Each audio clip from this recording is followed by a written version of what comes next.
E aí, galerinha, tudo certo? Aqui é o João Paulo de novo. Sejam muito bem-vindos ao IPAcast, podcast do Grupo de Estudos e Pesquisa Intelectuais e Política nas Américas da Unesp de Franca. Toda semana nós vamos até vocês com o melhor da divulgação científica, comentando artigos das principais revistas acadêmicas, direto para os melhores streamings. Nessa semana, eu vou falar um pouco sobre a revista chilena chamada Aurora de Chile. Ela foi fundada em 1938 pelos mais variados intelectuais do período, chilenos ou não, tendo como um de seus principais nomes Pablo Neruda. Ela teve um forte vínculo não somente com as batalhas antifascistas no campo intelectual do Chile, mas também se mostrou bem conectada com as batalhas desse escopo no nível internacional, principalmente relativas à Espanha durante sua Guerra Civil. Para trabalhar bem com o tema, nós vamos usar um artigo chamado Intelectuais e Política no Chile, apontamento sobre a revista Aurora de Chile, escrito pela professora doutora Ana Amélia Mello e publicada na revista Varia História da UFMG. A autora, que atualmente é professora associada da Universidade Federal do Ceará e atua principalmente nos temas de história política e história dos intelectuais, nos traz apontamentos precisos sobre o papel desempenhado pela intelectualidade chilena na política do período, através da revista, além de nos dar um panorama importante sobre a influência do Comintern, a Terceira Internacional Comunista, que ocorreu entre 19 e 43, na Constituição de Diretrizes de Ação. Então, se você está curioso para entender o que o Pablo Neruda tem a ver com tudo isso, vem com a gente que a gente vai te contar.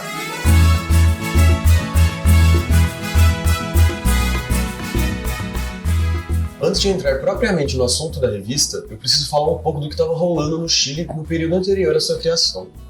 Durante a década de 30 e um pouquinho anterior, o país enfrentou dois governos que apresentaram constantes ameaças à democracia, sendo de Arturo Alessandri o que estava ocorrendo no momento da criação da revista.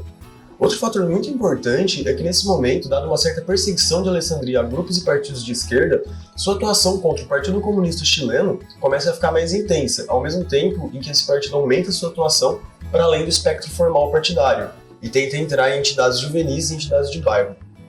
Outra coisa é que nesse momento também o país era marcado por muitas categorias da política mundial, e uma das mais fortes da década foi a Guerra Civil Espanhola, que ocorreu entre 36 e 39. Então esses intelectuais que formaram a revista não só apoiavam a resistência do país, tomada na forma da Frente Popular, como estabeleciam diversos paralelos entre os grupos fascistas e conservador de tradição católica da Espanha com os setores de uma velha aristocracia rural também conservadora no Chile.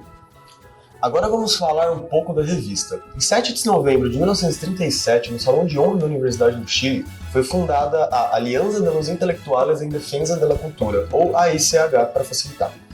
Sua figura central era ninguém menos que Pablo Neruda, mas para além dele, cerca de 150 intelectuais assinaram o Manifesto da Aliança.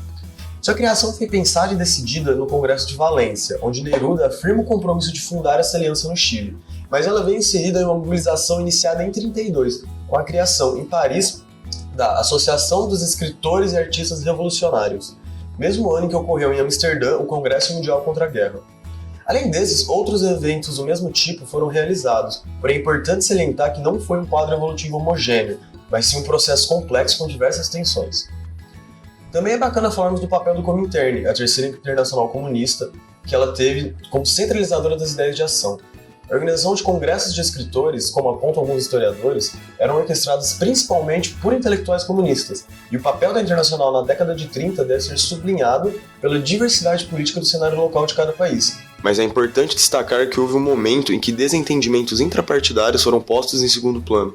O objetivo maior era trilhar rumos para se combater o fascismo. Não podemos deixar de nos lembrar que em 1935, Hitler subia como chanceler na Alemanha. Vale comentar também que dentro das ações do Partido Comunista Chileno foram criados outros veículos de comunicação paralelas à organização dos intelectuais, visando principalmente difundir as ideias antifascistas. Mas a principal diferença era que a maioria se voltava para uma formação política e ideológica. Nossa autora no artigo destaca a importância de uma chamada La Mujer Nueva, uma publicação feita pelo Movimento por la Emancipación de las Mujeres de Chile.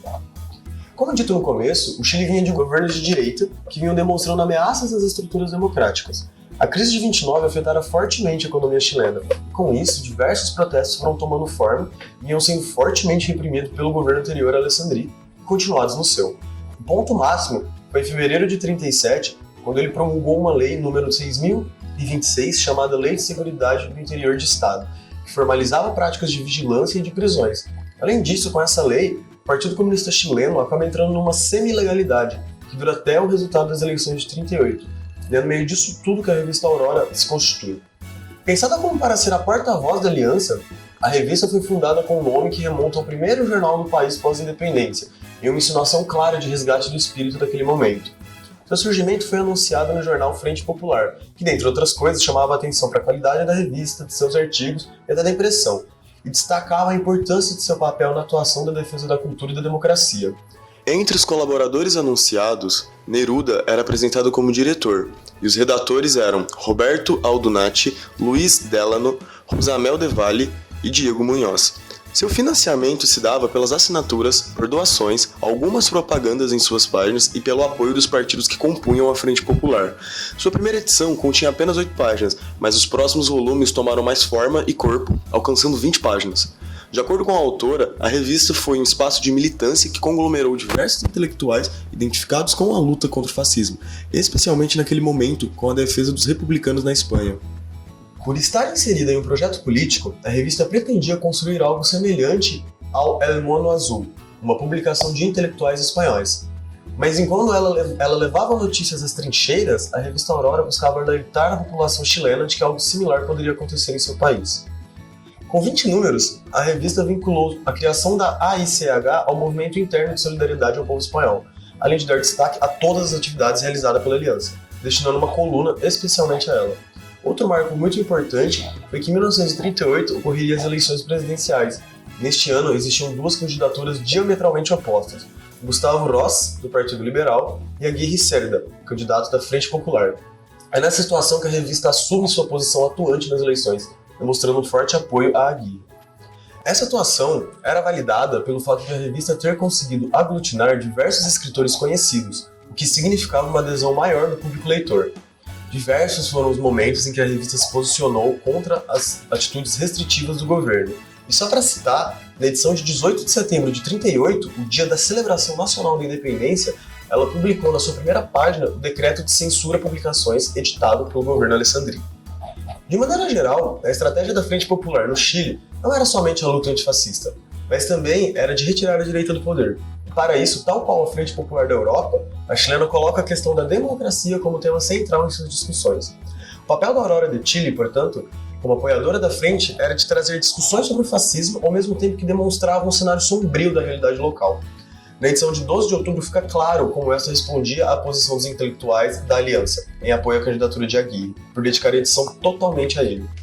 Após a vitória do candidato de esquerda, a revista continuaria sua postura combativa em defesa da Frente Popular, só que agora em no sentido de expressar o apoio ao novo presidente, representante de seus ideais. Na celebração de um ano da Aliança, marcado como um ato político, onde foi celebrada a vitória da Frente Popular, Pablo Neruda discursou, deixando claro a atuação do grupo em favor da Frente, e ainda destacou a frase do presidente eleito ao afirmar que queria o Chile transformado em uma escola. A partir de 1939, a disputa política tomou um papel secundário na revista, dando maior destaque para artigos de arte, literatura e história. Nesse momento, ela se construía como uma mediadora entre o governo e a sociedade. Em 20 de dezembro de 1940, a revista lançou a última edição sem dar uma explicação do porquê de seu fim. Junto disso também, traz uma comunicação sobre a mudança no quadro de direção, já que Neruda é nomeado para funções diplomáticas no México. Bom, podemos observar a partir disso a importância que essa revista tomou no panorama político chileno, principalmente ao dar voz a um grupo da Aliança de Intelectuais Chilenos, que era formado por pessoas diversas, mas que tinha um objetivo central, o combate ao fascismo. Eles usavam de seu conhecimento e reconhecimento junto ao público para dar respaldo às bandeiras levantadas pela Frente Popular e principalmente à luta antifascista internacional.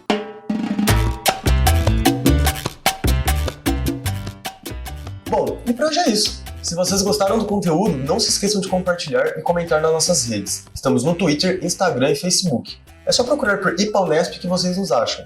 Caso esteja ouvindo no Spotify, não deixem de nos seguir. Lembrando que somos um grupo de pesquisas da Universidade Estadual Paulista, a Unesp de Franca. Nós somos a universidade pública contribuindo para levar conhecimento científico e informação com qualidade de maneira gratuita. Até semana que vem, é nóis!